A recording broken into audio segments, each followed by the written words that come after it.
by Aniruddhan and Jalaksikan. Aniruddhan, he is a Swiss-born Indian who has completed his bachelor's in the political science. He is currently pursuing an internship in project management, and he has been playing or learning violin from the age of 9 under Sri H.V. Raghuram, a disciple of Sri Lalkudi G. Jayaraman. He is also a president of the Swiss Indian Fine Arts Association. It is an association with an aim to promote Indian culture. And on the Mridanga we will have Jalaksikan. He is a student of Mr. Rukshan since 2010 and currently studying the Mridanga from one of the India's renowned Mridangam teacher Vidwan Thiru B. Neyveli Venkatesh. And he has completed his Arangetram in the year 2018 and he has also earned a Mridangam Kala Vittakar Award in the year 2020. So we are very happy that you came here and we are happy also to hear you.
I humbly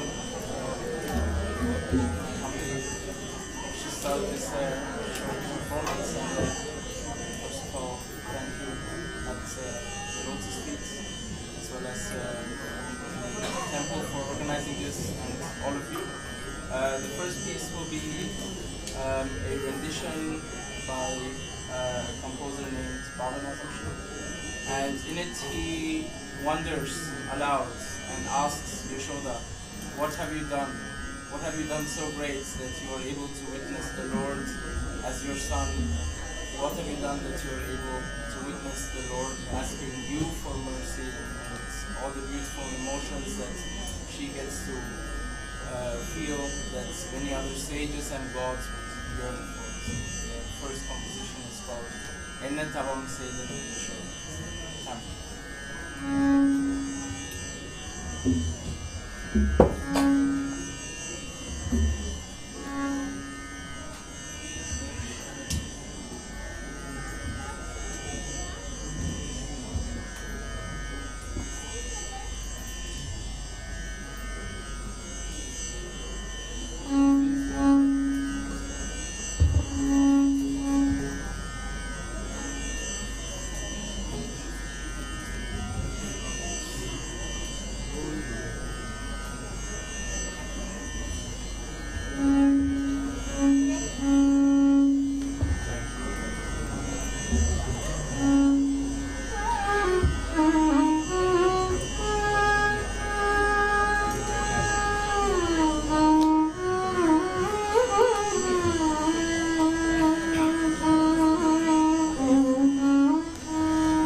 this last piece was called Baro Krishnaya, which was a composition in Kannada, the neighboring states, and it's basically an invitation for Lord Krishna to come to my house, come to my heart, and please stay. Thank you. That will conclude this short performance. Thank you to everybody. Hare Krishna, thank you very much, Aniruddhan and Jalaksikan, for this wonderful performance. And from the temple, we are happy if you come again. And we have a small gift for every one of you.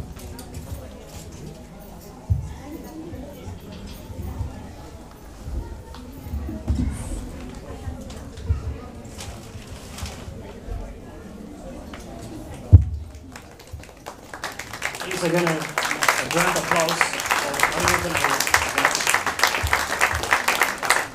And we have another program also, a small one, with two younger girls. It will be a dance program, and I ask kindly to shift a little bit back. It will be only for 10 minutes. Afterwards we can use the whole space. Just for the performance here, we need much more space.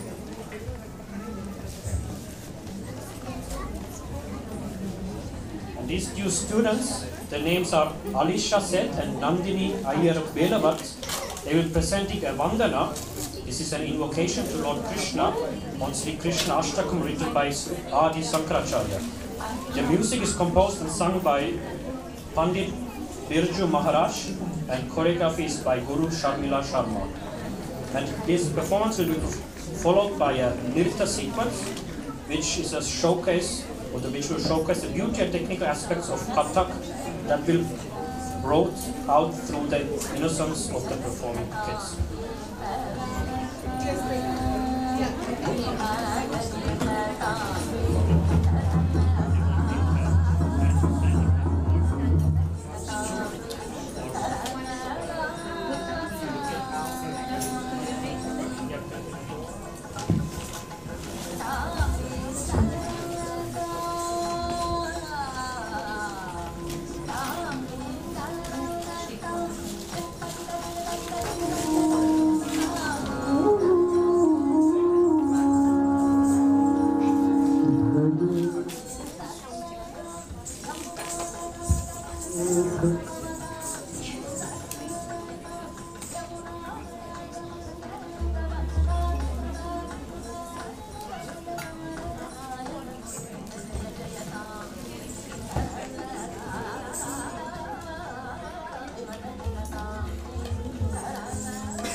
Good evening, everyone. My name is Alisha Seth. My name is Nandini Ayapala. We are students of Amrita Pandit, and today, on the auspicious occasion of Janmastami, we are going to present a short Katha performance on Krishna, followed by Katha on Tika. Music is by Pandit Birju Maharaj. Choreography is by Guru Sharmila Sharma. Ajay Mandana is a prayer to Sri Krishna. It is a set of 8 verses or shlokas that is addressed to the Lord, where each verse describes his qualities and deeds.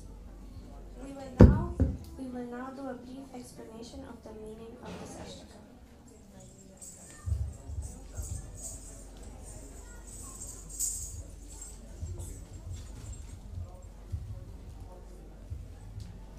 Bhaje Vrijayaka Mandanam. I pray him who is the ornament to the land of Vraj. Samasta Papa Khandanam. who destroys all sins into pieces. Svabhakta Chitta Ranjanam, who pleases the mind and heart of his devotees. Sadaivananda Nandanam, and is the godly son of Nandagopa.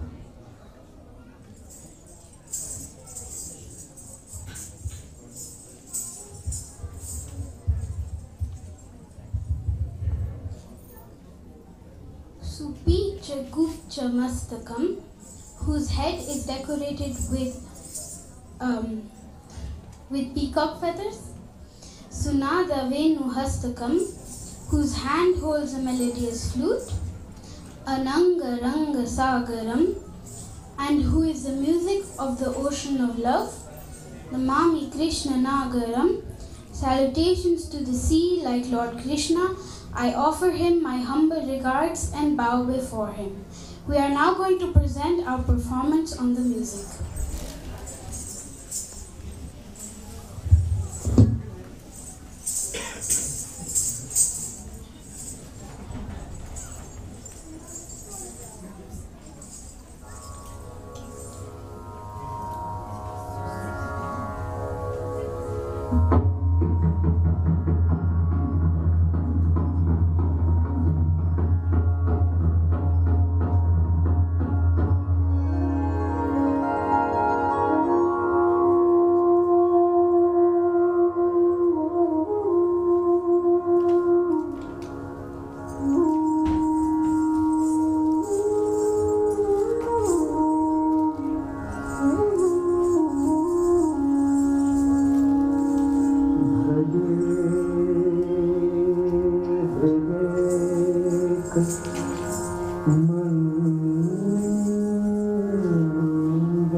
you very much, Nandini, Alisha. Also a small present for both of you.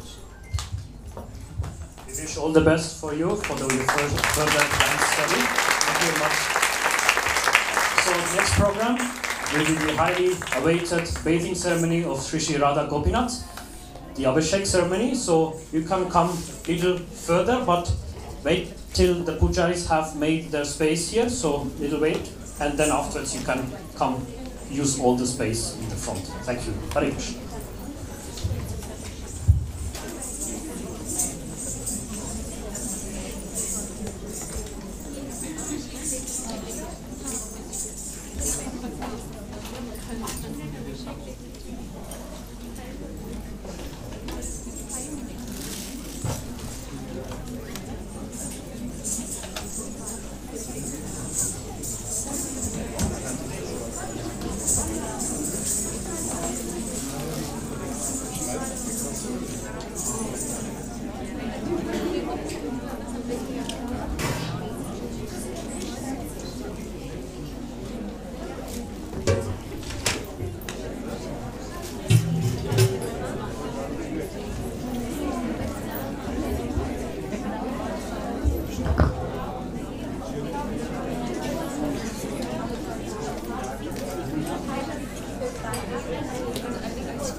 Shri Gaur Nitai Ki Jai, Shri Shri Radha Gopinath Ki Jai, Shri Shri Radha, Shri Shri Jagannath Baladev Subhadra Devi Ki Jai.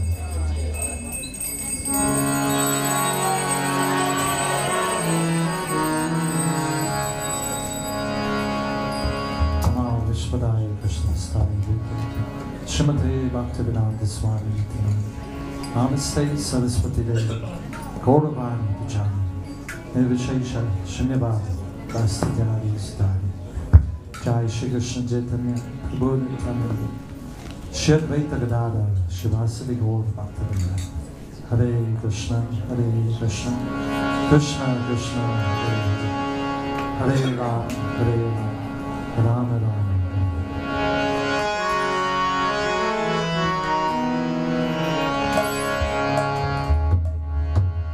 Rama Hare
Shri Gopinath, Shri Krishna Janmastami, Shri Radha Shyam Sundar, Shri Jagannath Baladev Subhadra, Shri Vrindavan, Shri Maha-Arati, Namacharya Shri Dasa, His Grace Indra Prabhu, Gold Bhaktivinoda, Shri Krishna Janmastami Maha-Prasadam, Gold Diamond, Hare Nama, Hare Nama, Hare Nama, Hare Nama, Nasteva, Nasteva, Nasteva, Devandita, Hare Nama, Hare Nama, Hare Nama, Hare Nama, Nasteva, Nasteva, Nasteva, Devandita, Hare Nama, Hare Nama, Hare Nama, Hare Nama.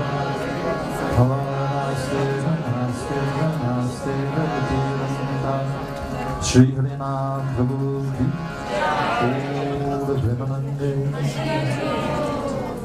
Pancha Kalpatru Visyas Vitasini Vevicha Patitanam Bhavnedhyam Vaishnavebhyam Namo Anantakoti Vaishnava Vrindiki Shri Prabhupada. Thank you very much, Madhava Prabhu, for accompanying us the Abhishek with this ecstatic Kirtan. Thank you very much. And so, I hope you are all now got some ecstatic spiritual energy. But it means we will continue soon. The next program will be Krishna Katha till 10 o'clock. But for that, we need some time to clean this space and to set up the beamer. So please give us some time. Please take your seat and please leave those devotees their space to clean it up. We will just continue in few minutes.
Devotees, please, I ask you not to chat, not to speak, just we want to continue very soon with the program, so please be a little quiet, please make the space here so we can set up the beamer for the Katha. Yes,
So till our speaker arrives, I would once more again read out the sponsors who have made this festival possible.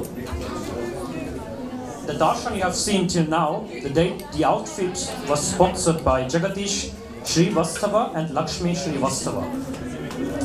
There will be a 12 o'clock the altar will be open again at 12 o'clock. There you will see a new darshan with new outfits, and this is sponsored by Sri Caitanyadev family.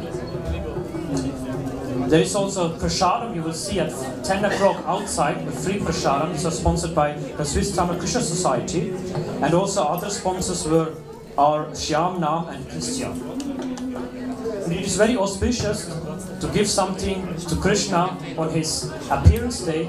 So if you are also inspired to give some little donation, for example for the Abhisheka, for the Maha cake which will be distributed afterwards, or for another prasadam, you can approach the devotees here, Rajmani Prabhu, me or other devotees here, and you can give or also contribute with some little donation which you like.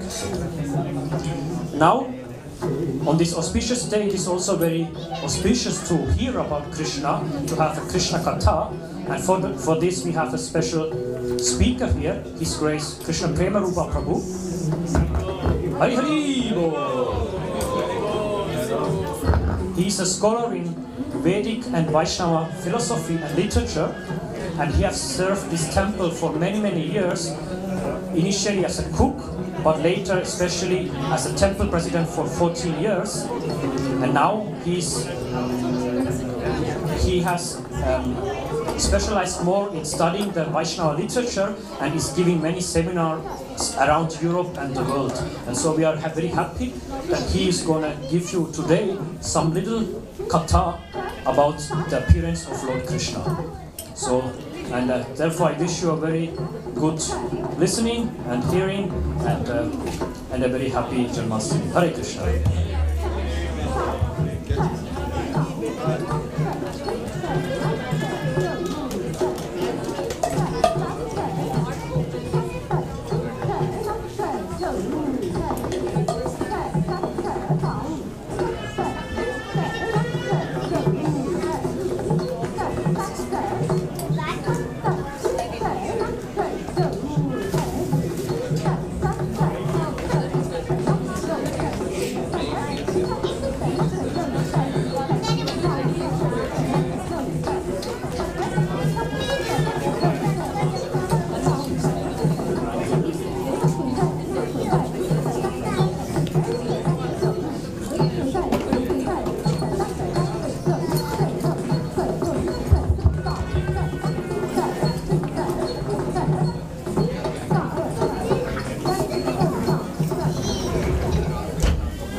Hare Krishna.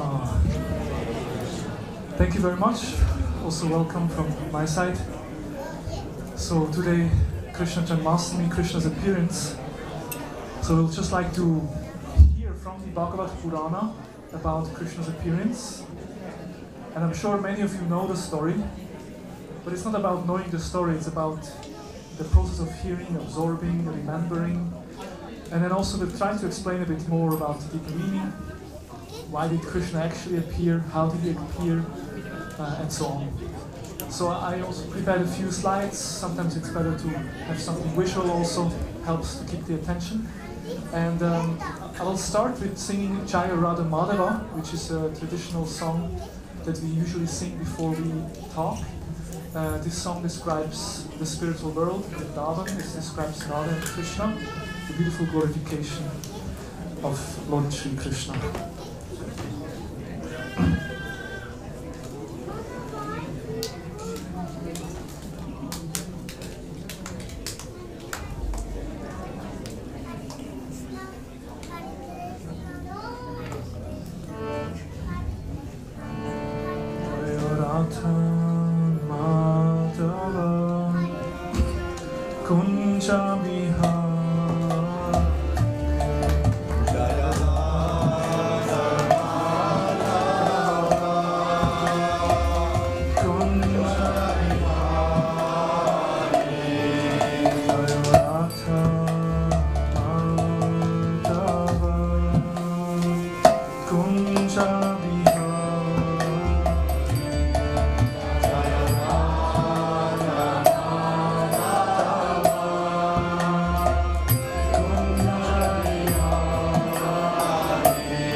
Tasmai Shri Maha Shri Chaitanya Namo Vistam Stapitam Yena Bhutale Swayamrupa Kadamayam Dalati Swapadantikam Vanchakalpa Tarubhyascha Kripa Sindhubhyevacha Patitanam Pavanebhyo Vaishnavebhyo Namo Namaha Jaya Sri Krishna Chaitanya Prabhu Nityananda Shri Advaita Gadadhar Shiva Sari Gaura Bhakta Vrinda Hare Krishna Krishna Krishna Hare Hare Hare Rama Rama Rama Hare Hare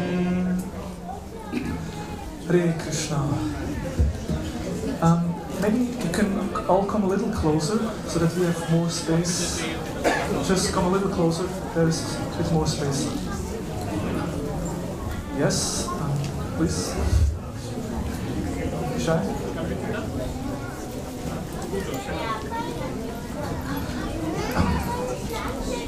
So we'll start with reading a shloka from the Bhagavad Gita. If you like, you can respond. Janma karma cha me divyam evam yo veti tatvata jatva deham punar janma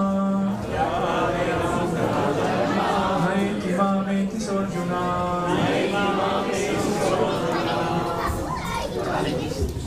So this is a very well-known shloka from the Gita, and Srila Prabhupada, the founder of the Hare Krishna movement, he was very fond of this shloka. Indeed, this was one of the most quoted shlokas that he recited, especially also on this day of Janmastami.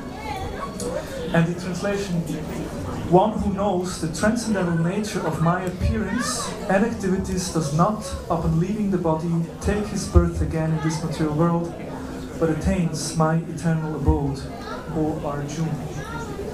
So in other words, if we understand Krishna's Janma and Karma, and today is Janmastami, right? It's his birth, his appearance day. So when we understand Krishna's Janma, his appearance in this world, if we understand Krishna's Karma, his activity in this world, if we truly understand in Tattva, then when we leave this body, we will not return in this world. The cycle of birth and death can be broken just by understanding Krishna. And that's quite amazing, actually. And this is a wonderful principle that we should be aware of and take advantage also of. I'll just read a short part of Prabhupada's commentary. Srila Prabhupada has written a commentary on this. I'll read a part of it. One who can understand the truth of the appearance of the personality of Godhead is already liberated from material bondage, and therefore he returns to the kingdom of God immediately after quitting this present material body. Such liberation of the living entity from material bondage is not at all easy. But the devotee, simply by understanding the transcendental nature of the body and activities of the Lord, attains the abode of the Lord after ending this body. So, and it's interesting, Srila Prabhupada's, we can say, motto was always back home, back to Godhead. Prabhupada emphasized and he encouraged, we get a chance to go back to the eternal spiritual world in this lifetime if we endeavor for it, because, and that's the beauty in our understanding, that according to our desire we get what we want. And Srila Prabhupada often emphasized the point that unfortunately unfortunately, most people don't know what is the goal of life. Most people don't know what is actually the goal of life. The goal of life is Vishnu. It's to render devotional service to Krishna, to Vishnu, and to return to his abode. But persons who are too much entrapped in the consciousness of enjoyment, it will be very difficult to understand. And they are compared to blind, who are led by another blind person. And just like a blind man who is led by another blind man falls into a ditch, similarly, someone who is too much attached to material life, to enjoyment in this world, will not find the goal of life. But in Krishna, as in Bhagavad Gita, Krishna also speaks about the Janma Mrito Jara Vyadhi Dukkha Doshana Darshanam, that we need to understand the problem of birth, disease, old age and death. These are actually problems. Nobody wants to become sick, nobody wants to become old, nobody wants to die, but these problems are still here. And just by practicing devotional service, by dedicating one's life to bhakti, to Krishna, actually we can overcome these problems. And also in the Vedic hymns, in the Brihad Aranyaka Upanishad is the famous statement, Om Masato Masadgamaya Tamaso Majoti Gamaya Mrityom Amrita Gamaham Om Shanti Shanti. That we should let us, this is a prayer, lead us from ignorance to truth, from darkness to light, from mortality or from death to immortality. So Srila Prabhupada always encouraged everyone that let's take advantage of this human form, because it's quite rare actually to get a human body, and we should take advantage by endeavoring to become immortal, to end the cycle of birth and death. And that's why Prabhupada always quoted this shloka, that Janma Karma Chamedivyam. If you just understand Krishna, his birth, his activity, if you just understand Krishna, and of course love him, because if you really understand Krishna, you fall in love with him. Because if you really understand who Krishna is, you must love him. And if you love Krishna, there is no rebirth. And that's the whole point that Krishna in the Gita and Srila Prabhupada always made. So in this talk today, we want to hear a bit about how did Krishna appear. We talk a little bit about the pastime. It was too fast. And then we want to talk a bit who actually is Krishna, to get a deeper understanding of who Krishna actually is. Then why did Krishna come into this world, and where does Krishna appear today? These are the few topics. Let's see how far we go with the time we have. But how did Krishna appear? That's the first part. And of course the pastime is explained in the Bhagavad Purana, the Bhagavatam. And it starts very happy with the marriage of Vasudeva and Devaki. And we have here Kamsa, who happens to be the brother of Devaki. And in a traditional way, he's, on the chariot, he's leading the chariot back to the husband now of his sister. But while this procession is going on, and it's described that it was very opulent marriage. You know, in dowry, they were given with Devaki. They were given 400 elephants, which were decorated with golden garments. There were 10,000 horses given, 1,800 chariots, and 200 maidservants. They went along in this procession. So then, in the midst of the procession, all of a sudden there was an Akashvani, or like a voice from the sky, who all of a sudden said, "Hey Kamsa, you fool! No, you're riding the chariot of your sister, but you don't know that your sister's 8th child will be the cause of your death." And when Kamsa heard this, because Kamsa was by nature very cruel and demoniac, he heard the voice, and immediately he was ready to kill his own sister. That's quite, cruel, no? And here Vasudeva tries to stop Kamsa and tells him, "Wait a minute, you can't do that. First of all, you don't kill a woman. No, that's not in Vedic culture. You can't kill a woman, and you can't kill a woman on her marriage day. And not your own sister. What will people say about you?" And he tried to argue in many different ways. He told Kamsa, "Listen, why are you so afraid of death? We all have to die. You anyway have to die at some point. So why you are so much concerned? Then also, we are not these bodies. We are eternal spiritual souls." And Vasudeva starts to give an amazing talk about philosophy, trying to, convince Kamsa to not do this cruel act of killing his own sister. He also tells him that life is just like a dream, and when we wake up, we realize that everything it's only temporary. He shouldn't be so much concerned. But Kamsa was convinced. He was ready to kill his own sister. So then Vasudeva thought about, and then he said, "Okay, listen to me. I promise you that because you don't have to be afraid of your sister, she will not be the cause of your death. It's the children, it's the 8th child. So I promise that every child which is born from Devaki, I personally deliver it to you, and you decide what to do with it."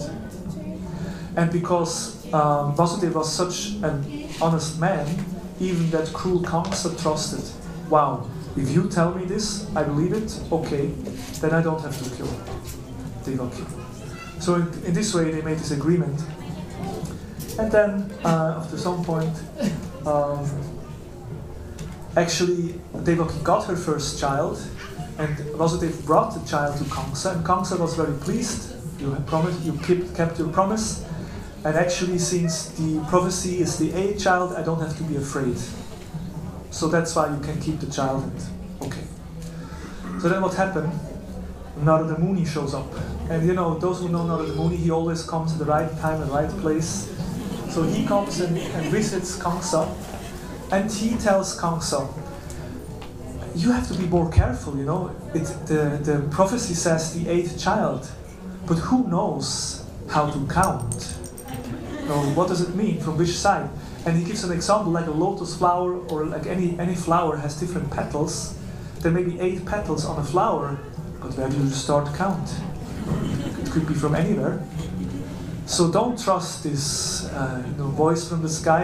Don't you know that all the devas, all the demigods, they have already taken birth in the Yadu dynasty, and they can also appear. They can also give you harm. So you should be better careful and kill this child." So then, and of course we can ask ourselves, why is Narada Muni doing that? Narada Muni is a saint. Why he's doing that? Because Narada Muni, he knows that Krishna is soon to appear, but there is so many 7 children should come first. So he wants to speed up the whole process. and he wants to make sure that Krishna appears soon. Because when Krishna appears, then everything will be fine. Even, okay. But still, Krishna should come fast.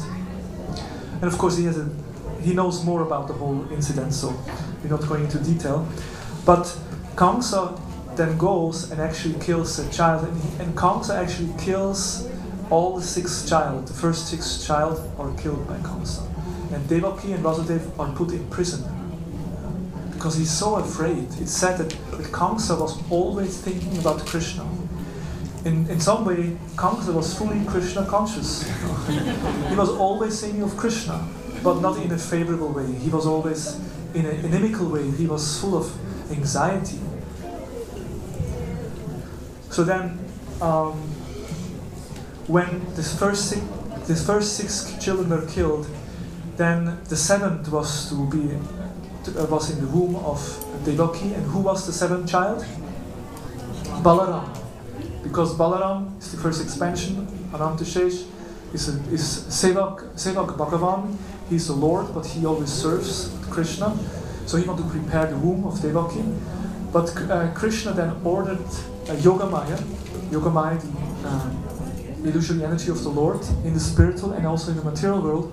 He ordered Yogamaya to transfer the child from the womb of Yashoda to the womb of Rohini. And in this way save Balaram and make sure that he takes birth there. And then also he ordered, and you yourself should also take birth. So she did that. And then the 8th child, Krishna, finally then entered into the womb of Devaki. And it's described, here we see Devaki and all the devas, they came and offered prayers. It's described that Devaki, she was shining, had such an effulgence, but because she was in a prison, the effulgence was not visible for others. Just like the fire is not visible because a cooking pot is on the top of the fire, so you can't see the fire. So similarly, Devaki was shining, but she was in prison. But Kamsa, of course, he saw, and he could notice, oh my God, my sister, she's shining. That means now this 8th child is there. So he was considering, maybe I should kill Devaki right now. But somehow he didn't do it. And in the meantime, the Devas, they offered prayers. The beautiful prayers we find in the Bhagavatam. These are in the 2nd chapter of the 10th canto of the Bhagavatam. And the Devas, they offer prayers. They say, my dear Lord, who has lotus eyes, your lotus feet, they are actually just like a boat. And with that boat, the conditioned souls, they can cross over the ocean of birth and death. And the sadhus, the great saintly personalities who actually cross the ocean, they leave behind that boat as a method, as a way how to come to you.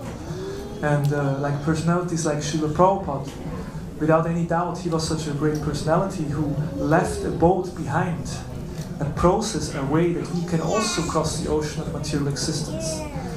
And he created this whole movement, the Hare Krishna movement, which is also a boat that helps us to cross the ocean of material existence. Yeah, actually here we have the prayers, but we won't go into the details. So then, finally, when the time was ripe and all the auspicious circumstances were created, it's described that all the stars took the auspicious constellation and all the auspicious signs were seen.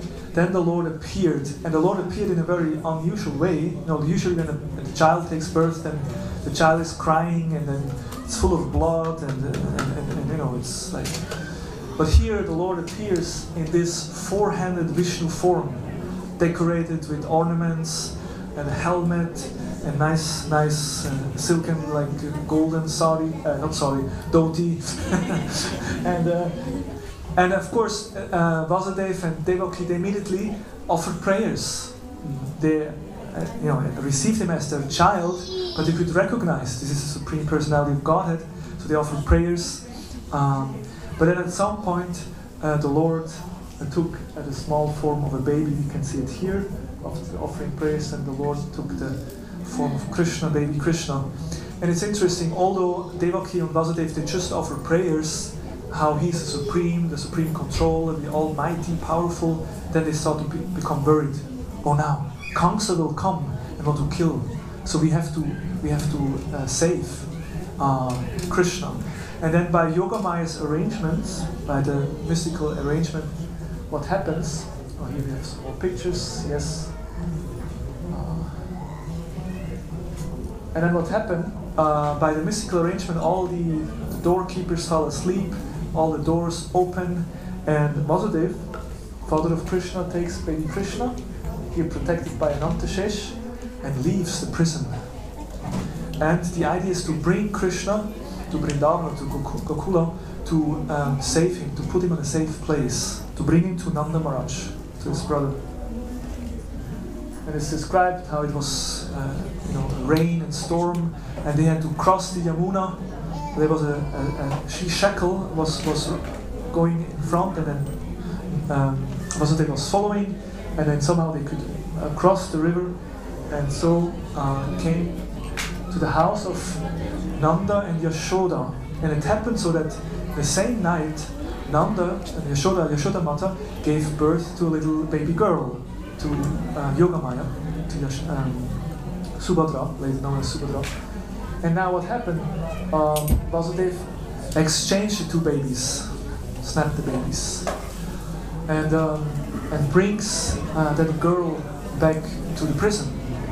And when Kamsa comes and hears that the 8th child was born, he comes, and by surprise it was not a boy but a girl. And Devaki tries to protect, please, spare this little girl, she will not do any harm. But Kamsa was so angry, he grabbed away the baby girl and wanted to kill the baby girl, but then the girl slipped from his hand and manifested as Durga, with all these 8 hands and weapons ready to kill, and Kamsa was really amazed. My God, my sister gave birth to Durga. How is that possible? Because usually the demons, they worship Durga. And so Kamsa couldn't understand what's going on. And Durga chastised him, He said, you fool, the 8th child actually already took birth somewhere else. You can't hide your destiny, you will be killed. But the child is already in a different place. And you shouldn't kill children, And Kamsa, after this chastisement of Durga, he became very sober, and he apologized. He started to, I'm so sorry, I killed all these kids. And then he released Devaki and Vasudeva from the prison. Of course, later on, by the influence of his demonic minister, he ordered all kids to be killed who took birth in the last 10 days, because he understood that Krishna must have taken birth somewhere outside.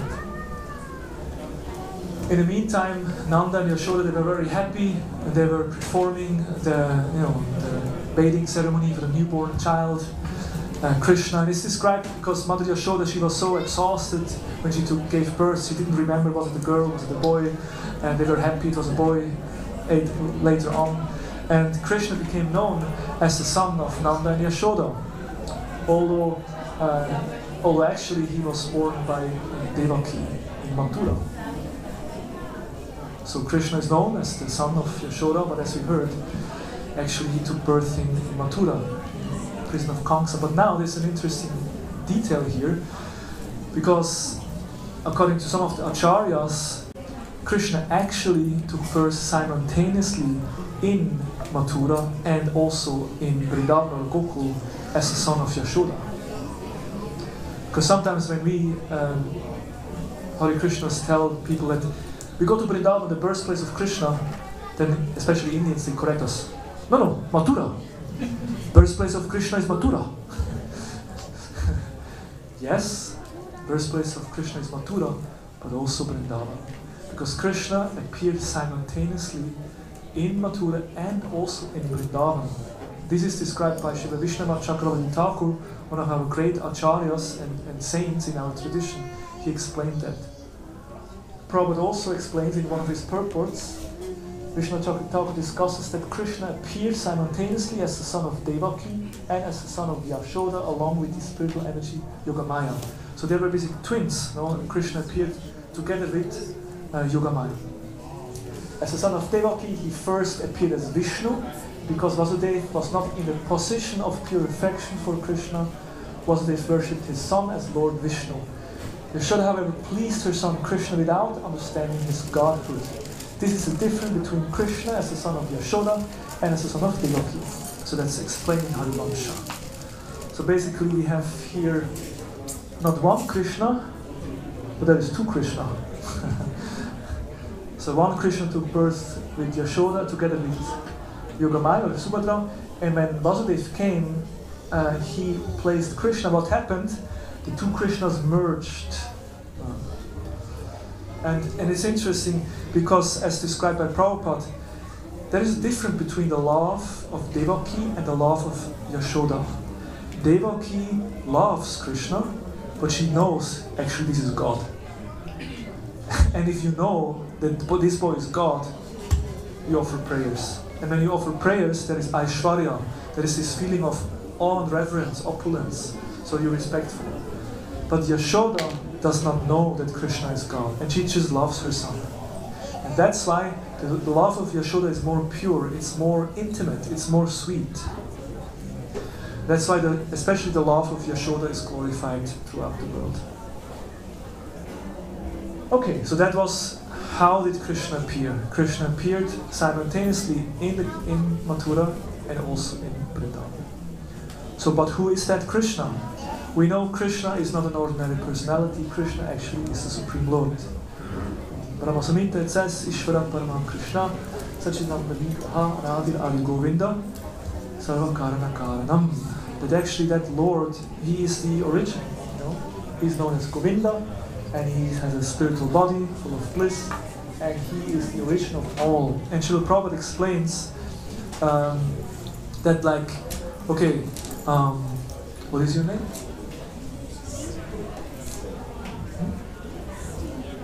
Sri, very nice name, Sri. So Sri has an origin, right? And the origin is right there, right? You are the origin of Sri. But you also have an origin, right? And that's your father.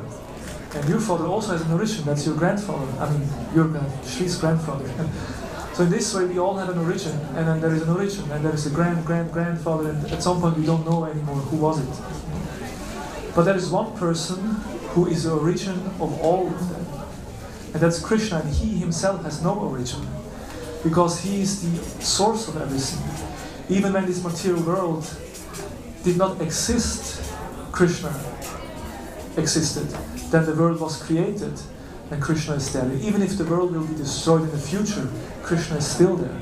So that's God. He always exists. He's eternal, and he is the origin of everything. Another beautiful shloka from the Vishnu Purana is describing the Krishna as Bhagavan. Bhagavan means that personality who possesses all six opulences. And that's also the perfect explanation of Krishna. Krishna is the all-attractive. Everyone feels attracted to Krishna. Krishna is the most beautiful.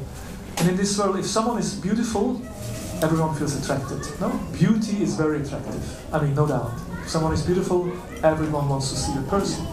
If someone is very famous, if someone is very rich, someone is very wealthy, someone is very knowledgeable, someone is also very austere, that means very controlled.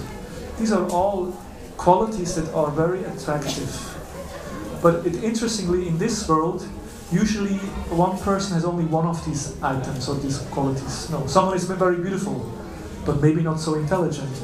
Or someone is very intelligent, but ugly. Or someone is very famous, but he is not self-controlled, he is not renounced. But God, Krishna, he has all these six qualities, and not only that, he has these six qualities in an unlimited way. Like even in this world, if someone is rich, there is a limit of that wealth. But Krishna's, there is no limit. And that's God. And I remember once in an interfaith program, there were different religions, and they asked me about who is God. So I gave that definition. There was a Muslim, he said, "This is Allah, this is Allah, this is my God." You know, he said that, so it's such a good description of who is the Supreme. So that's Krishna. Krishna is that Supreme Personality of Godhead. And he's so beautiful and very attractive. And of course, when he came into this world, he performed so many different pastimes. He showed his human nature and all his amazing pastime. Even as a baby, he killed very dangerous demons. Here we have Putana.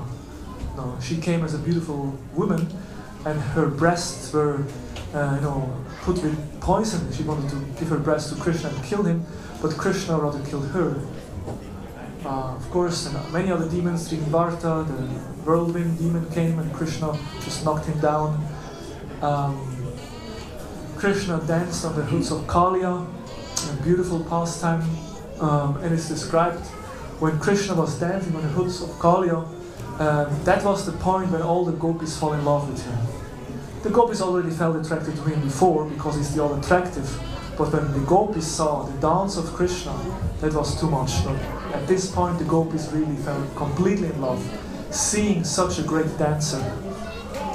Of course, Krishna also did heroic activities like lifting the Govardhan hill for 7 days on his little finger, from the left hand. And of course, his beautiful and the most intimate and most glorious pastime of Ras Lila, dancing with his gopi girlfriends in the forest of Vrindavan. And later on, Krishna also killed Kamsa and other demonic influences, and he established Dwarka, an amazing palace in the ocean, and he married, here we only see one queen, Rukmini, but he married 16,108 queens. So he, to marry one woman and take care of that woman is already a great, it's like if you can take care of one family, very good job. But, it's a tough job, someone says here in the audience. I have no idea because I'm a brahmacharya, I can't speak, I just hear always that it seems to be difficult. But Krishna married 16,108 and they were all satisfied, And it's described how when Narada Muni came, he visited the palaces, and whenever he went to a palace, Krishna was always there. He came to one palace, Krishna welcomed him. He came to the next palace, Krishna played chess with his queen. He came to the next palace, Krishna was playing with his children. He came to the next palace, Krishna had some meeting with the other rulers. So Krishna actually expanded himself in 16,108 forms and simultaneously performed so many different activities. Who can do that? Only the Supreme Personality of Godhead. Of course, Krishna also spoke Bhagavad Gita, he gave all the wisdom through Gita. But then also the beauty is that Krishna showed a very human nature also. Krishna was very close to us. And especially his childhood pastimes are understood to be the most sweet. Like small kids, they are so sweet, isn't it? Like everyone feels attracted to small children. And when Krishna, when God takes such a form, it's most attractive. And there's many beautiful stories, how Krishna was stealing the butter. Of course, Krishna always, like the other gopis, they always complained with Mother Yashoda, your boy is stealing our milk, our yogurt, and our butter. And Yashoda Mai said, no, that's not possible. No, we have almost 1 million. No, it said that Yashoda and Namade had 900,000 cows. 900,000, that's a lot. So we have so many cows, and we have the best butter, the best milk. No, Krishna is certainly not stealing anywhere else. There's no reason. We have everything here. No, Yashoda, he's always coming and stealing. So what they did, the gopis, they put, because Krishna always climbing these pots on the ceilings, taking butter and yogurt, so they put bells all around, bells everywhere, so that when someone would touch the pot, immediately the bell will ring, alarm clock, they could come and catch Krishna and present the thief to Mother Yashoda. But then Krishna, when he saw the situation, all these bells, so then he, of course, he's the Supreme Lord, he ordered the bells. If I touch the pots, don't ring. And then the bells, okay, they immediately followed the order. So Krishna with his friends, they came there, they climbed the pots, they steal all the butter and the yogurt, they distributed to the monkeys. And at that point, when Krishna took the yogurt and the butter and put it into his mouth, then what happened? All the bells started to ring like mad. And then the gopis came and everyone on the way and they catched Krishna. And Krishna was complaining to the bells, what's happening? I told you to not ring. And then the bell said, well, we had a dilemma. All the Vedas, the scriptures, they say, whenever the Lord takes food, we have to ring the bell. That's what can we do? Krishna, oh my God.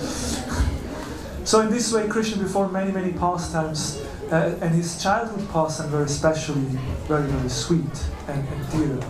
Another time, there was one gopi. Her name was, I think, Prabhava Gopi, and she also complained to Yashoda, but she was never able to catch Krishna. But one day she actually catched Krishna, and then she brought him to the palace of Nanda. And then when she saw Nanda, she felt a bit. She wanted to talk to Yashoda, so she covered with her sari the little Krishna, and then she came in front of Yashoda and said, "You see, this time I have a proof. I got the little thief. Here it is, Krishna." She took her sari off, and who was there? Her own son. And then Mother Yashoda and the other gopis, they were laughing, and great injustice have happened today, you know. I knew my Krishna is never stealing. So then she was completely perplexed, but I just had Krishna, how is my own son here? And then they left, and Krishna again turned by his mystical power into his original form, and he was laughing, you know, like, and he said, "No, if you do it one more time, you know, if you bring me again to my mother, I tell you, I will take the form of your husband." So in this way, Krishna performed all kind of beautiful pastimes, especially as a child. So now, that's the Krishna that we love, and that's the beauty of Krishna, that he comes in this specific form. So now, why did Krishna appear? And this is connected with what we just said. Why did Krishna appear? And yes, we can say in the Bhagavad Gita, the Lord explains, Yada yada hi dharmasya glanir bhavati bharata, that, you know, whenever the demoniac influence becomes strong, when irreligion takes over, then he comes to establish a religion. Paritrana sadhanam vinashana jadushkritam. He comes to annihilate demons, to protect the devotees. We see here, Bhumi, Mother Earth, complained, and then she approached Brahma. Brahma, together with the Devas, they go to the Svetadvip, they go to the ocean of milk, they offer prayers, Purusha Shukta prayers, and then Vishnu, you know, gives a message, yes, I will soon appear in order to relieve the earth from the burden of demonic influences. And also, as we said, Krishna also says this, makes this statement. But actually, that's not really the reason. And Prabhupada explains in a purport, yes, Krishna comes to establish a religion. Yes, okay. But, you know, Krishna is so powerful. It's not that he actually is required to personally come to kill some demons. He's powerful enough. He just could, you know, thunderbolt or, you know, some earthquake, or send some of his energy, some of his expansions. He could easily kill. It's not that he personally has to come to kill demons, but he comes to give pleasure to his devotees. That's the true reason why he comes. He comes to give pleasure to his devotees, to protect his devotees, and to relish the loving relationship with his devotees. That's the main reason why he comes. He's a well-wishing friend. So Krishna, that's the reason why Krishna comes. Krishna invites us to come to him. This is a beautiful picture. We have the same picture there also in the back. This is Gop Kumar. Gop Kumar of a long journey comes back. And Gop Kumar represents the soul, a conditioned soul who has been in the material world for many millions of lifetimes. And of a long journey, Gop Kumar comes back to Krishna, and Krishna is just waiting for him, embracing him. I'm so happy that you have come back. And this is our goal. No, we want to go back to Krishna. We want to be there and be embraced by Krishna. And Krishna comes into this world to invite us to come back. It's described that, you know, Krishna lives in the spiritual world. This is a place, Satchidananda Dham. It is a place full of knowledge, full of bliss, full of eternity. This material world is just the opposite. This material world is a place full of asat, you know, full of, you know, temporary. It's also full of ignorance, and it's full of nirananda. It's full of suffering. So why would Krishna come to this world? The only reason why he comes is to invite us. You know? And it's described, he is Suridam Sarvabhutanam, he's actually our well-wishing friend. And that's why he comes. And also he comes to perform his amazing pastimes. We just, did a little meditation about his pastimes. So Krishna comes to perform these pastimes so that we afterwards hear about these pastimes. Because by hearing, we develop that love for Krishna, we develop an attraction to Krishna, and that hearing process purifies our heart. Shrimvatas Katha Krishna Punya Shravana Kirtanam. It's described in the Bhagavatam that by developing this urge, the desire to hear about Krishna, the heart becomes purified. Actually, Krishna himself appears in the heart and purifies our heart so that we become closer to him. The only problem is that actually Krishna is more eager for us to come back than we are. Probably we are not so eager to go back to the spiritual world. We still have so many hopes to be happy in this world. But we should develop the desire. Let's go to the spiritual world. Let's meet with Krishna. So, and with this, the last point that I want to share in the last couple of minutes we have is Krishna appeared 5,000 years ago. Actually, Krishna, according to some calculation, Krishna appeared exactly 5,249 years ago. Krishna appeared. 5,249 years ago, Krishna appeared in this world. These are some calculations according to Maha-Arati, because Krishna lived for 125 years on the planet, and he left this world 35 years after the Kurukshetra war. So some calculations are done. So, but today is the Titi, the day according to the calculation. We have Kunti Devi is there in the audience. She's a Vedic astrologer. So they make these calculations. What is the day? So this is the specific day when Krishna appeared. But we just said Krishna appeared 5,000 years ago. So how is Krishna appearing today? And actually Krishna is, because he's so eager to help us, Krishna appears in many different ways. Krishna first of all appears in Shastra. Krishna appears in the form of scripture. And in these holy scriptures he gives us an advice how we can come back to him. It's just like if you buy a wash machine or a toaster or a computer, there is always a manual, right? The manual explains how to use the machine. Similarly, Krishna gives a manual how to live life, and that's the Holy Scripture. When we just understand the message of God in the Scripture, we can live such a peaceful life because we know the laws of nature. In the Bhagavatam it's described, Krishne svadamagapagate dharmagyanadivisaha kolanashtadrisham esha puranar kadunoditam. It's described that the Purana, that especially Bhagavad Purana, that Srimad Bhagavatam, is brilliant as the sun, and it has arisen just after the departure of Lord Krishna. So Krishna has left this world, but the Srimad Bhagavatam has arisen. So Krishna left, but the Bhagavatam, the book that describes Krishna's pastime, has come for us. And for what reason? To give us light in this dark age of Kali, to give light to us. So the devotees of Krishna, they take shelter in the Holy Scriptures. And taking shelter means we read them. How many of you read regularly the Bhagavad Gita or the Srimad Bhagavatam? These books are there. These books are the mercy of the Lord, and we are meant to study them, read them, hear about them. And that will actually make our relationship with Krishna much closer. And then Krishna also appears in the form of sadhus, such as our Srila Prabhupada, and of course many other spiritual great teachers and sadhus, especially those coming in a line of the parampara.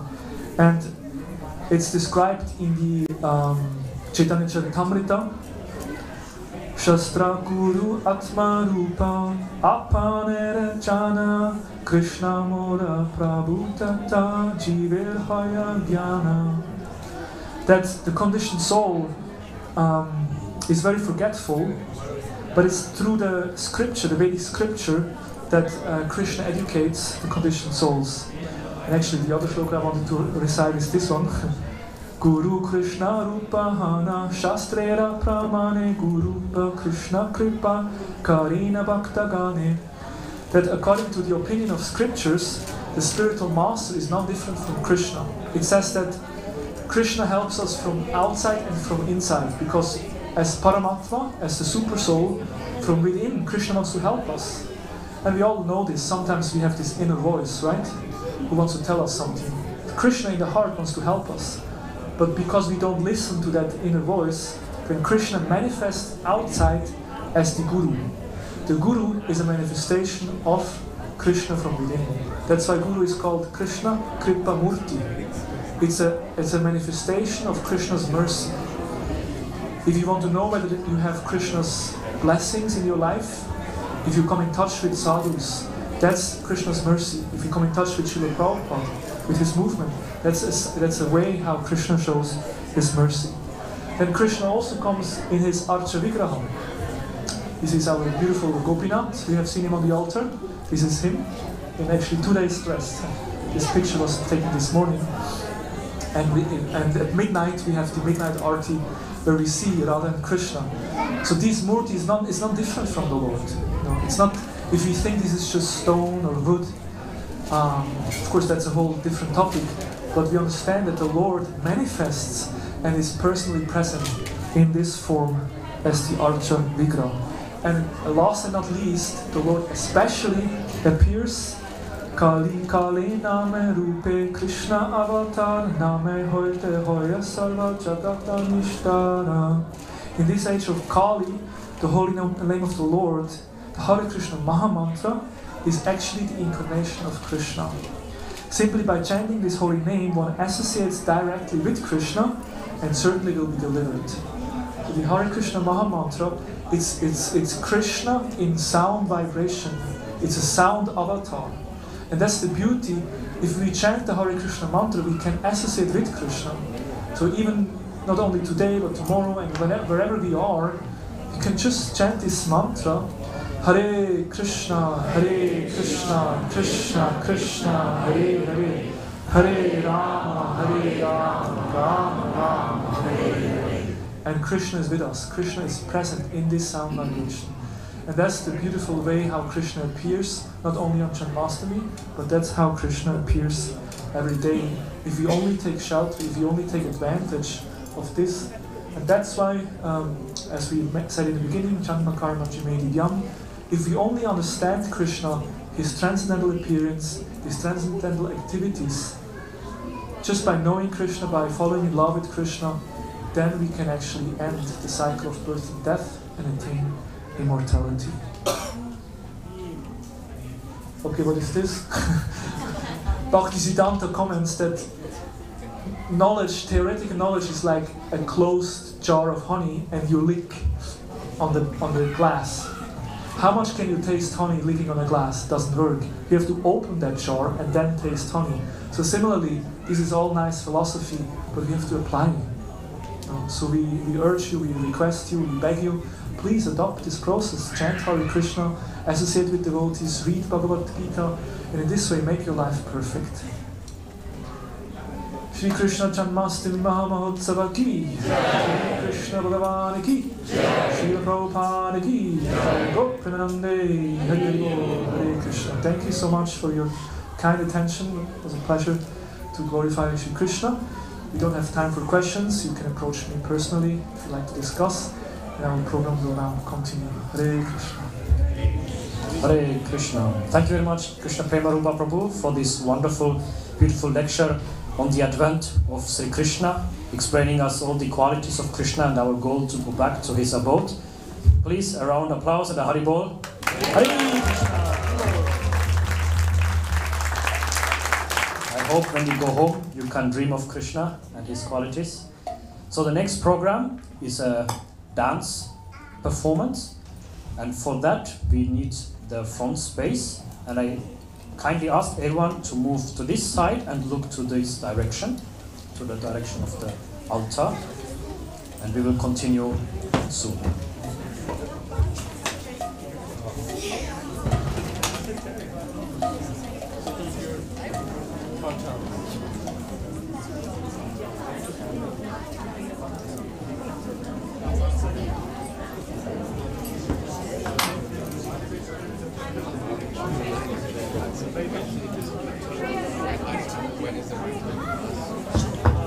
Yeah, for everyone, if the questions, when the altar will open, it opens at midnight, 12 o'clock.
So please again, I request everyone. We will need the space till here, so everyone can sit. From this point on, please take your seat here.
People behind, if you could sit down, then a lot more people could see the performance. If you can just sit down wherever you are.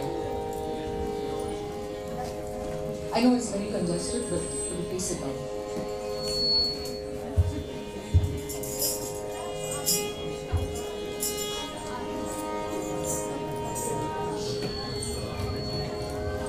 today I present to you a small production called Bards, Ballads and Beauty.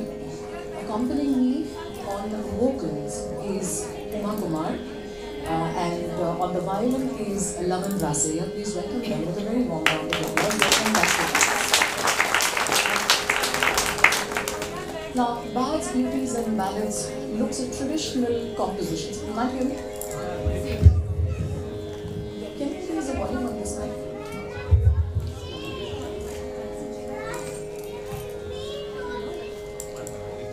Can you hear me now? No. So, Bards, Ballads and Beauty is a production where we take traditional compositions but we look at it from a different point of view. So these traditional compositions that have come down to our musicians and dancers and artists over centuries, all of these compositions are multi-layered. So you can have a philosophical angle for the same composition. You can have a spiritual way of looking at the same composition. You can look at it in terms of a mythological story that appears in the composition, and you can also look at it in terms of beauty. Because at the end of the day, the composers bring in all of these elements together and create a Carnatic or a Hindustani music composition. Now, we take a couple of compositions here by very, very famous composers, and we try to see what aspect of beauty this particular composer is covering and what is the story that is there behind that. But before we go to that, a little bit about the costume that I have on for today. You must have seen this and it looks like a janeum, it looks like a kunal, if for many of you who know about it. Now this is, I'll tell you where it comes from.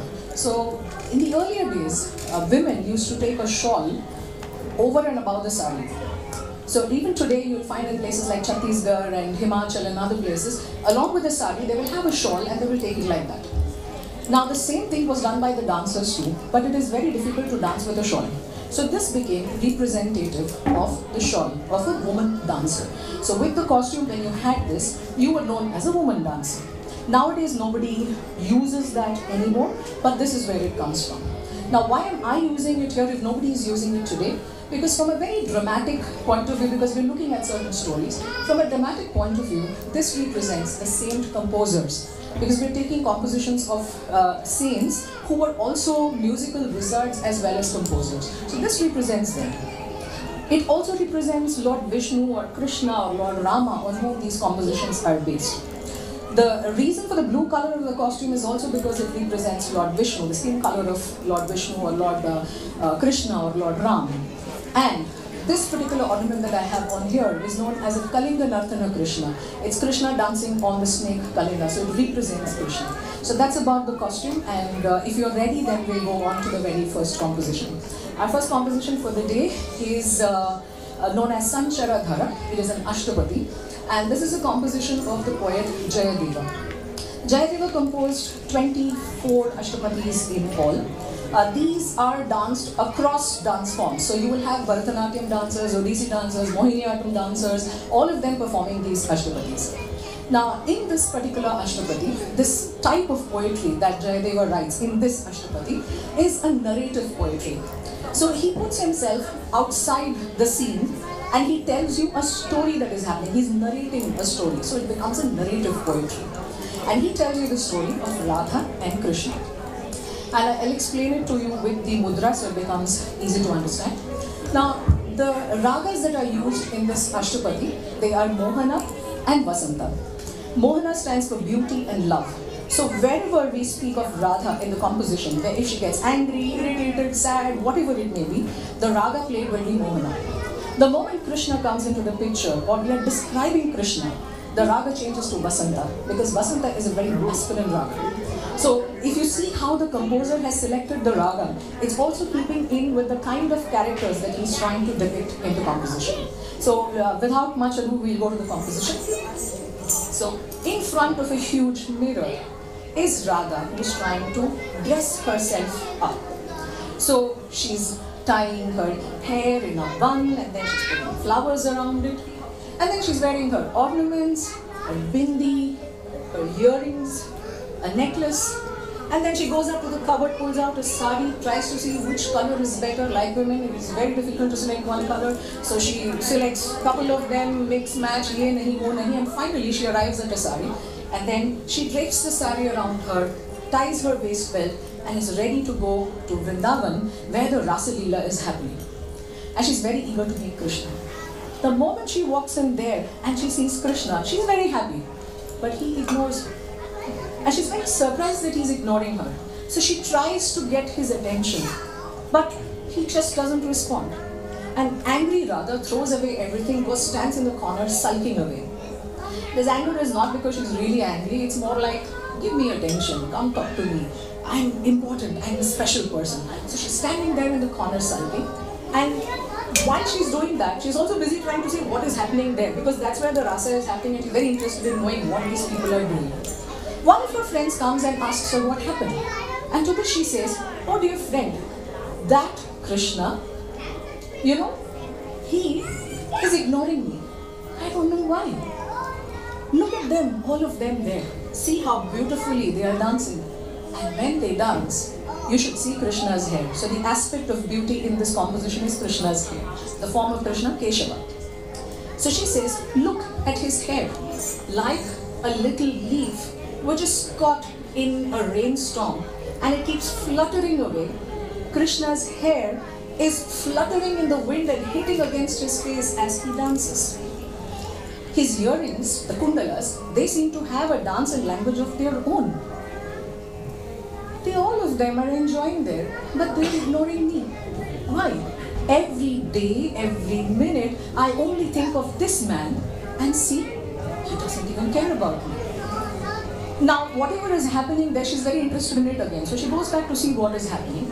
And then she looks at Krishna and she's mesmerized. And she says, his hair, when this hair is decorated with the peacock feathers, it looks like rain-bearing black clouds are covered by the rainbow. It is that beautiful. What's the point? They're all dancing. He seems to ignore me. I don't know why. Do you know the reason why?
The next composition is a very, very popular composition.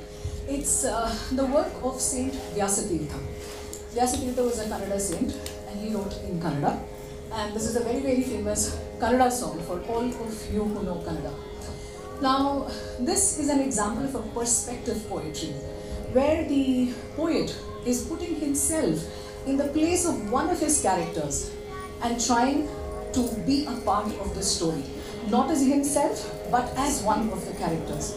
So here, Vyasatirtha takes the place of Yashoda, who is busy dressing up her child.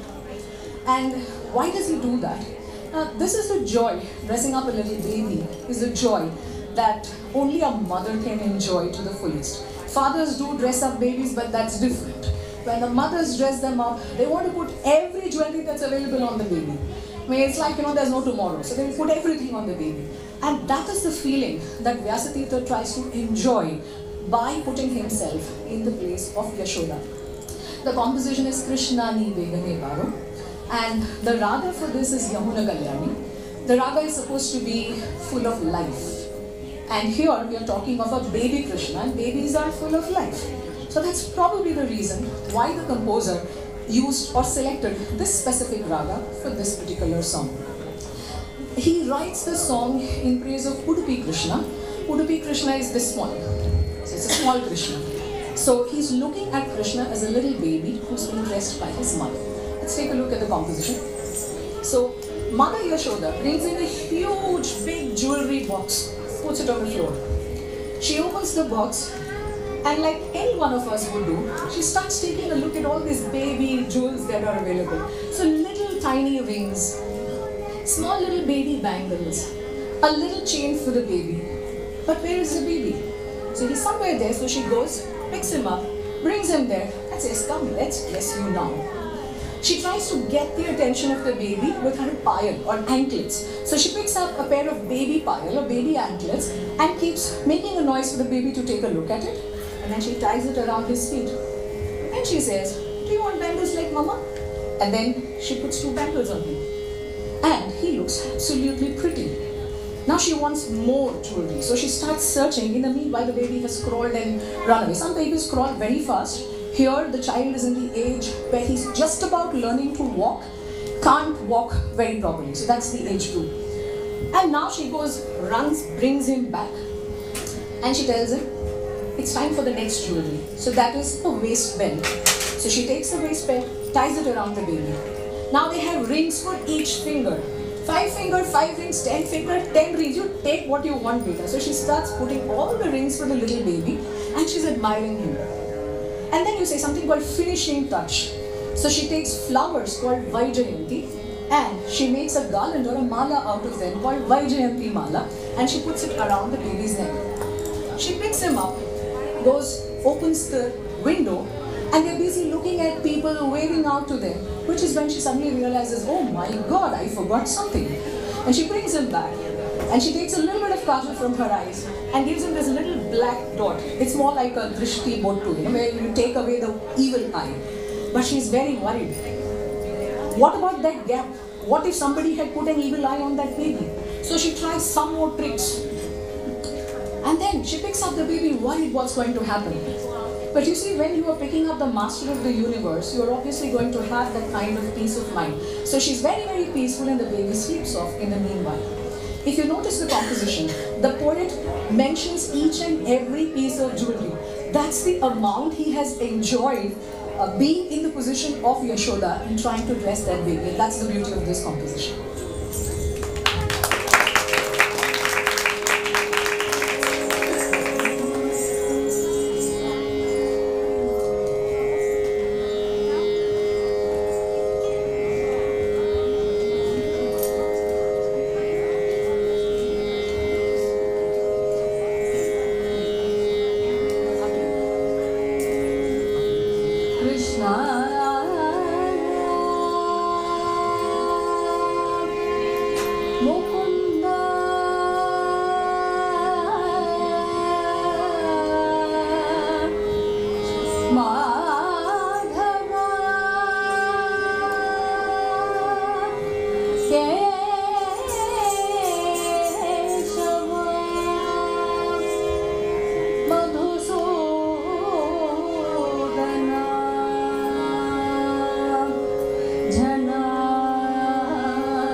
Called Madhava Mamava. It's a very, very popular song, and it is a composition of Sri Narayana Tirtha. Now, Narayana Tirtha is known to have written a Sanskrit opera called Sri Krishna Leela Tarangini, and in that opera he has around 12 taranginis. Each tarangini has 7-8 songs. Like that, there are 12. And this composition that we're presenting today appears in the 7th Tarangini. So what is the Sri Krishna Leela Tarangini? It explores the life of Krishna from the time he was born to the time he gets married.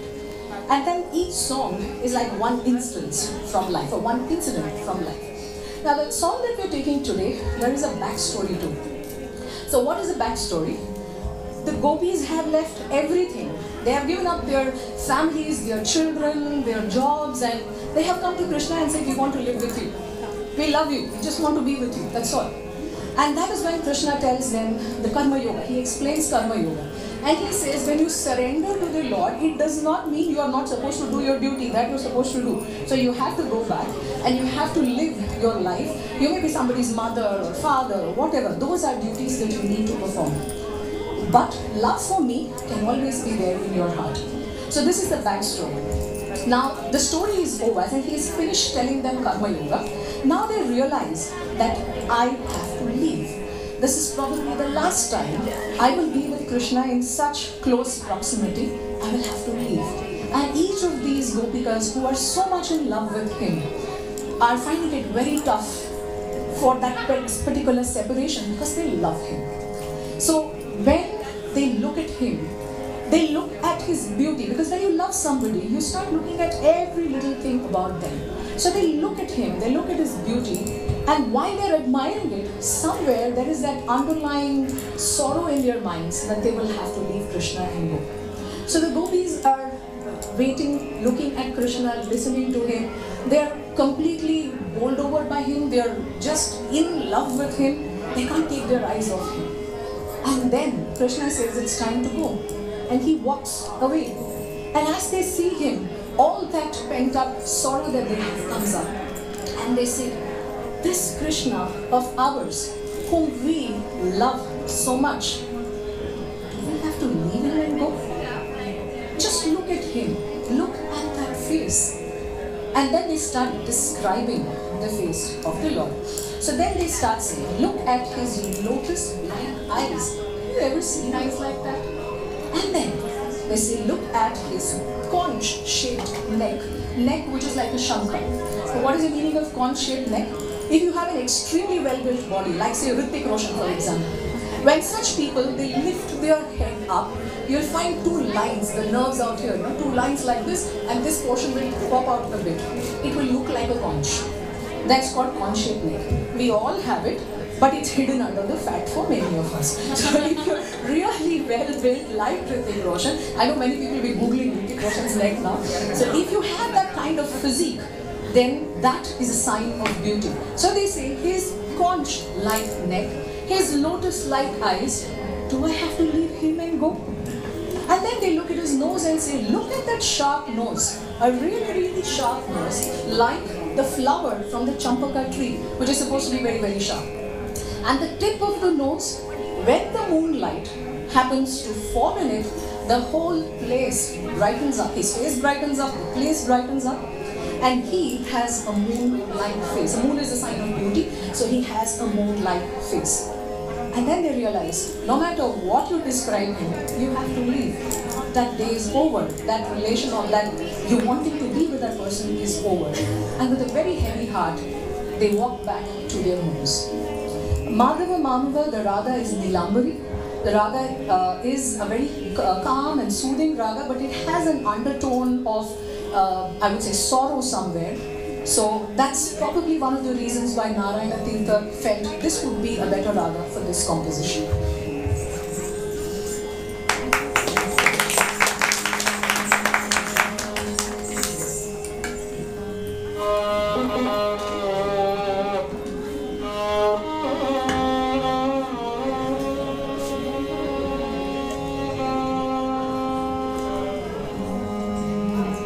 Madhava Mamava Deva Madhava Mamava Deva Krishna Madhava Mamava Deva Krishna Madhava Mamava Deva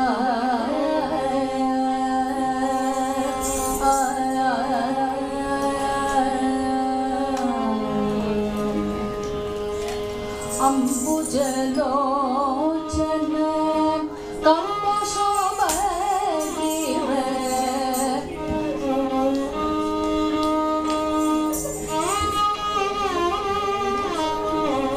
Ambujalochana Kamposhobhagiva Bimpadara Chandra Bimbanana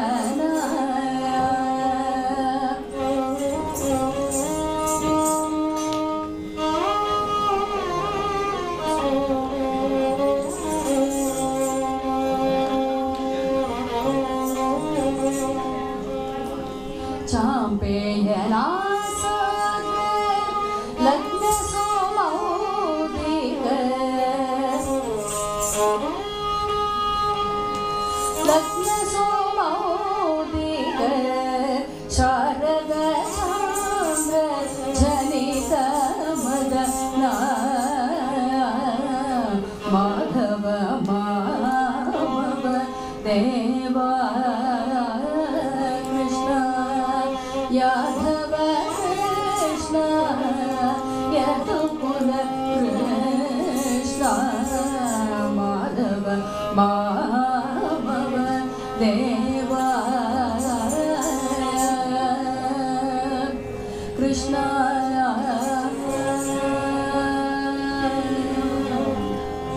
Krishna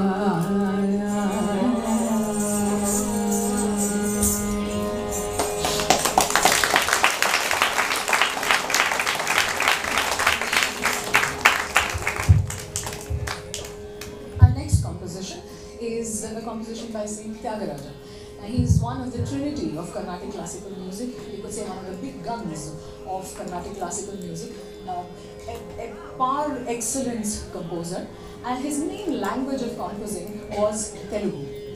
Now this composition is generally something that would be played at a Carnatic music concert. It's not something that you generally dance on, but it's one among my favorite compositions. And it also happens to have a story and an aspect of beauty that fits into this particular theme, and that's the reason I've selected it today. The song is Yochana Kamala Lochana. And in this composition, what is the type of poetry? So the type of poetry is very heavy on language. So if you understand Telugu and the kind of Telugu that was spoken in those days, you really appreciate the way this man has written the composition. So there is if you had to say 20 sentences, Jalaksikan says it in 2 words in this composition. That's the level of writing. And there's also a rhyme scheme. So you have Yochana, Lochana, Suchana, Virochana. There's a rhyming to each of the lines in the poem. And that's the beauty of the way he writes it. But the best part of why he writes it is because he describes the lotus eyes of the Lord. So the aspect of beauty in this composition is the lotus eyes. The raga he selected is Darbar. And why is it Darbar?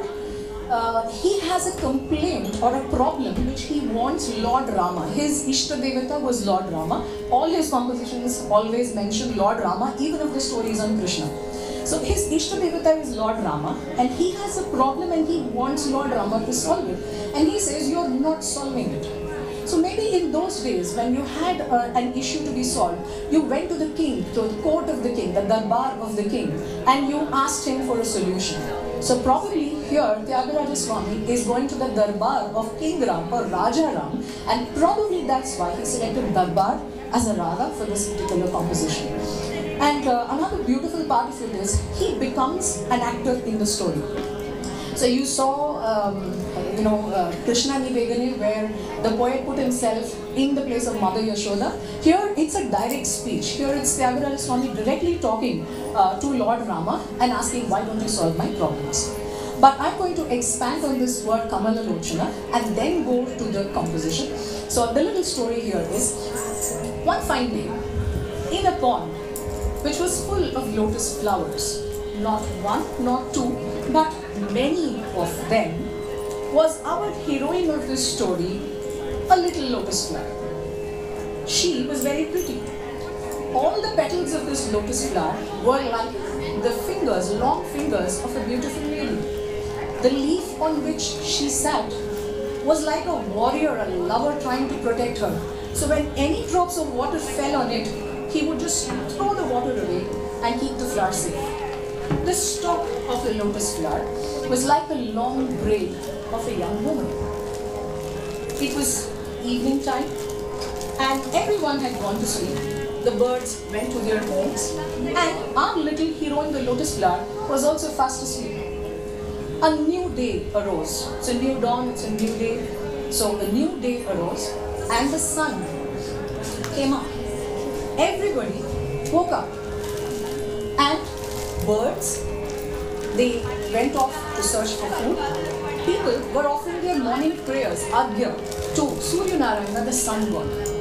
The sun god appeared in the sky riding a chariot of 7 horses.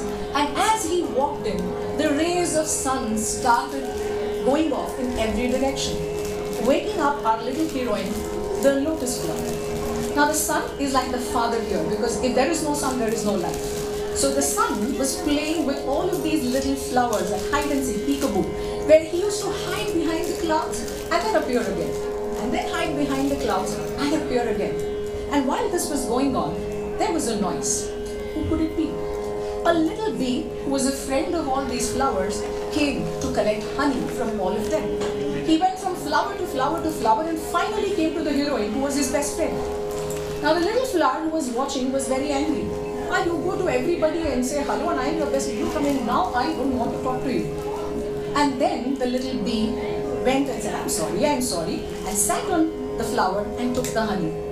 This particular flower, that is the white and the pink that we have in our eyes, this little black bee, the black iris that we have in our eyes, is why we call Kamala Lochana or lotus eyes. That's the reason why we refer to God or Vishnu as Kamala Lochana. So now Tyagaraja Swami says, this particular Kamala Lochana, looking like a bee sitting on the flower, this beautiful lotus-eyed Lord Rama, you have the brilliance of 1,000 suns put together. When anyone comes to you with any problem, you solve it. But when I come to you, you just won't have any solution at all. But you keep thinking and thinking. So Yochana is thinking. You keep thinking and thinking and thinking. So why this Yochana, my dear Kamala Lochana?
pa pa da pa ma ri ga ri sa ri sa da pa da ni sa ni sa ni ma pa da ni sa ri sa ni da pa ma da pa ma ga ri sa ni sa ni ma pa da pa ma ri ga ri sa ni ma pa ri ma pa da ma pa da ri sa pa da ri sa ni ni sa ni da ri sa ni ni da pa da ni sa ni sa pa da ma pa ri ma sa ni ma ri sa yo jana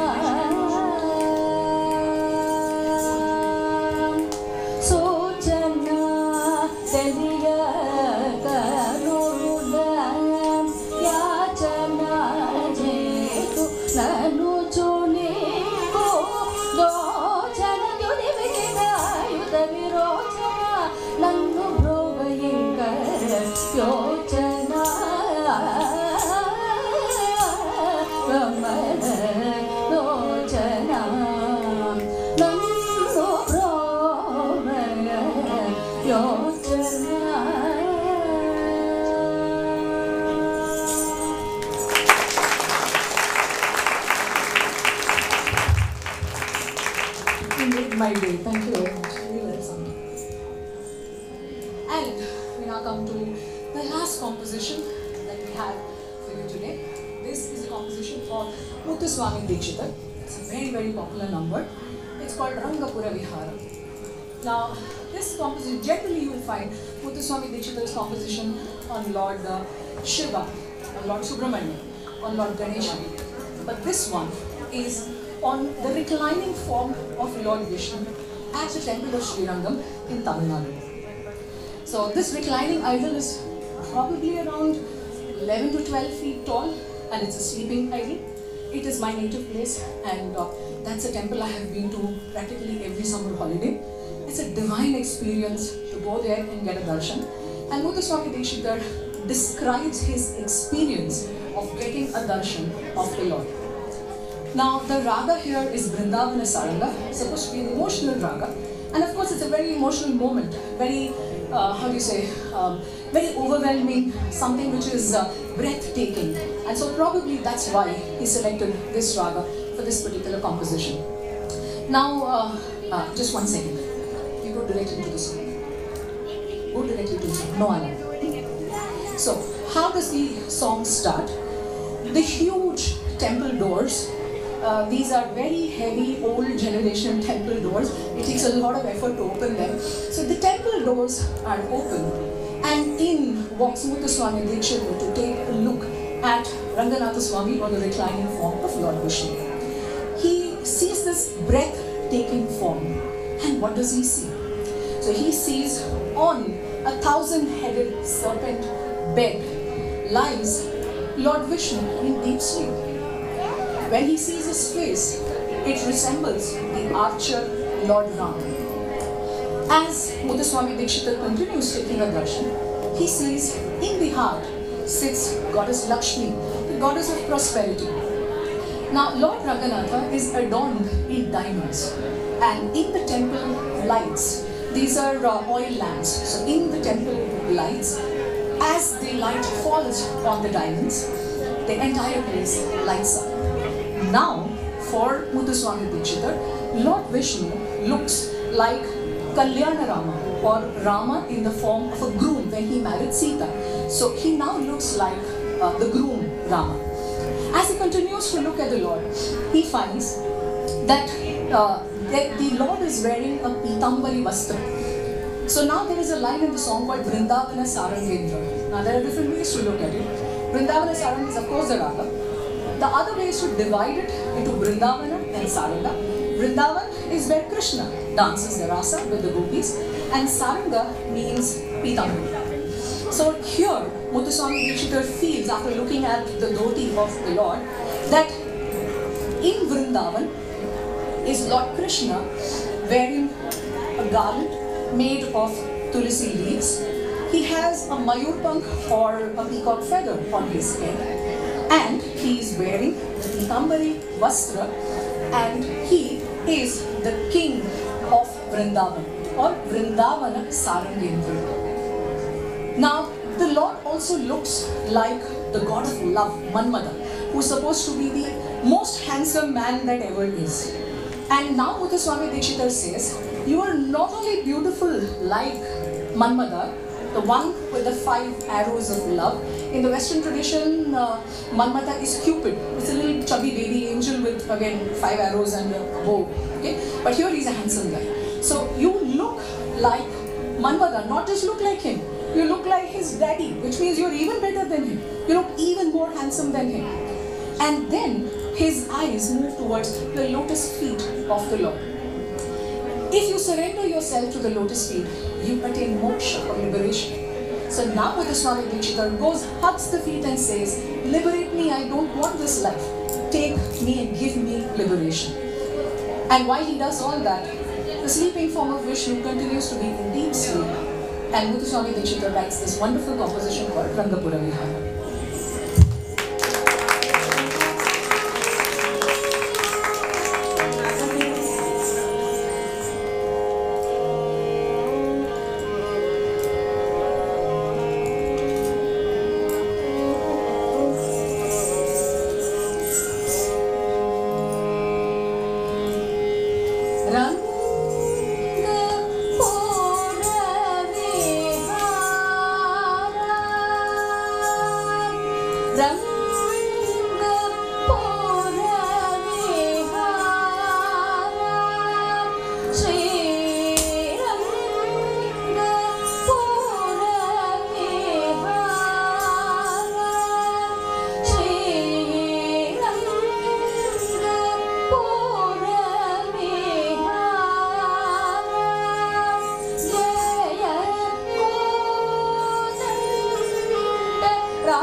Songs. Of course, you got a fantastic singer and violinist. That goes without saying. It's very good. But I really hope you like the selection of songs and the stories behind them. There are some of you who come every year. I know you wait out for 1 hour just to get that spot in front. Thank you. Thank you very much. I'm really honored. This is probably in successive, I would say, years. I've probably performed from 2013 every year, except for 2 years. And this opportunity to dance right in front of the Lord is very different. When you do the same performance elsewhere, it's different. When you do it in front of the Lord, it is very different.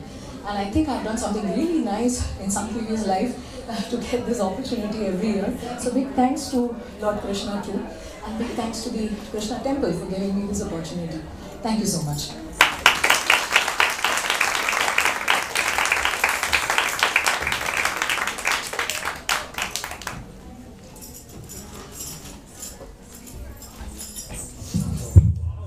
Bards, ballads and beauty.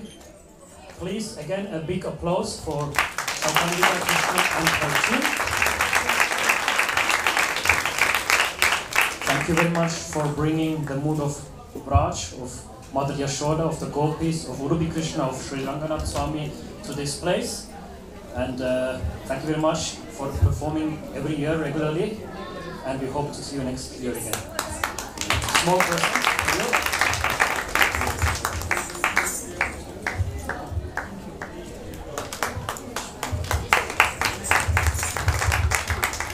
Again, please, big applause.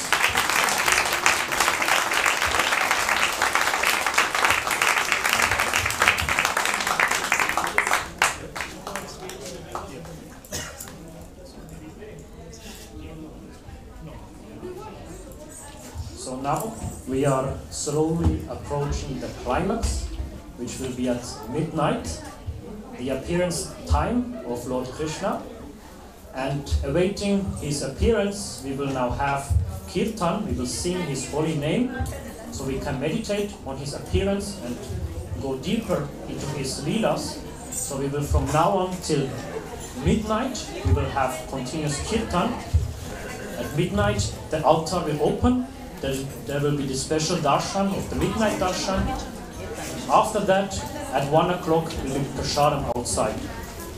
But if you are hungry already now, if you are lucky, you can go outside. There might be still some prasadam left, maybe some of the free prasadam, or maybe at the stands. So also go there and refresh yourself. So thank you very much for participating very nicely, and we will hopefully have very nice Kirtan to the midnight. Hare Krishna.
Hare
Krishna,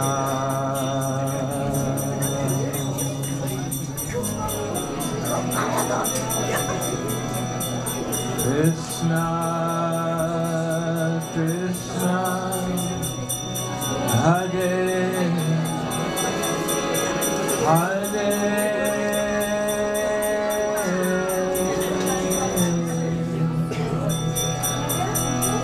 Hare Rama,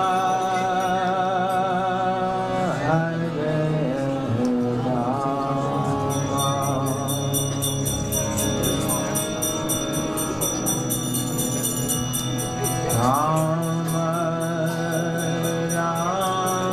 Rama, Hare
Please everyone sit down.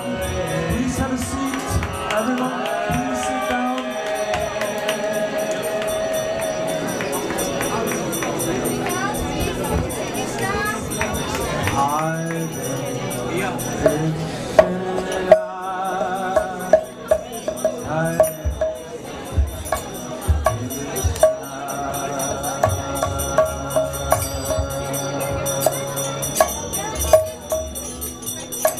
Krishna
Krishna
Ja, das war so groß. Falls du morgen lassen möchtest, kannst du am Abend vorbeikommen. Ja, ich bin morgen Abend da.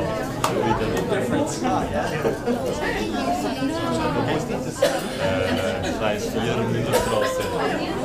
Christenstag machen wir noch ein bisschen was. Ah ja. Okay, überlegst du was?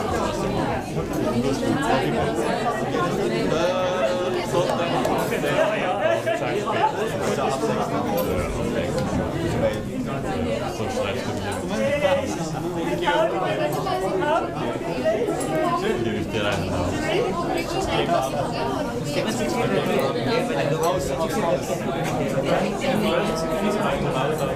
Ja,